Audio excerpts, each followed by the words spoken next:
আমি আবারও যাব শঙ্কর ঘোষ বিজেপি বিধায়ক আমার সঙ্গে রয়েছেন। আজ সরাসরি ছিলেন বিধানসভার এই অধিবেশনে। শঙ্করবাবুকে আমরা শুভেন্দু অধিকারী পাশে আজকে সারাক্ষণ অধিবেশন কক্ষে দেখেছি। শঙ্করবাবু, মুখ্যমন্ত্রীর দেওয়া তথ্য এবং তত্ত্ব তাহলে মানছেন না বাংলার মানুষ, এই ছবিটা সেটা বুঝিয়ে দিচ্ছে শঙ্করবাবু। জুনিয়র ডাক্তারদের যে আন্দোলন তার প্রতি সংহতি জানাচ্ছি এবং আজকে তারা শুনেছি আমি যে কলকাতা পুলিশের ঊর্ধ্বতন কর্তৃপক্ষকে একটি মেরুদণ্ড এবং ফুল উপহার দিয়ে এসছেন। আশা করি ওনারা কাজে লাগাবেন।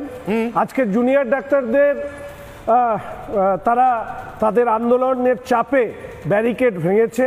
আশা রাখি আমি যে কথাটি বলেছি আমার গেঞ্জিতে যেটি লেখা আছে, দফা এক, দাবি এক, মুখ্যমন্ত্রীর পদত্যাগ, একটা না একটা সময় নবান্নের দরজাও এই আন্দোলনের চাপে ভাঙবে।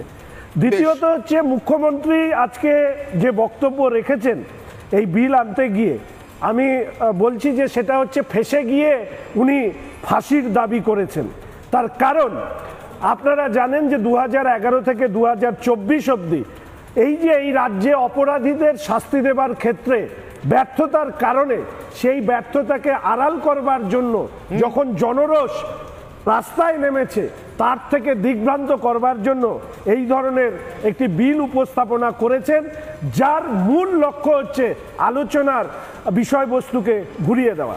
তৃতীয়ত হচ্ছে, আজকে যে বিল নিয়ে মুখ্যমন্ত্রী এতগুলো সারগর্ব ভাষণ দিলেন, সেখানে মুখ্যমন্ত্রী এই কথাটুকু শুধু বলেননি যে আরজি করের অপরাধীদের শাস্তি দেওয়ার ক্ষেত্রে এই বিল আইনে পরিণত হবে কি হবে না সেটা তো পরবর্তী বিষয়, কিন্তু এই বিলের যদিও বা আইনে পরিবর্তন হয়, সেই আইনের দ্বারা আরজি করের অপরাধীদের শাস্তি হবে না।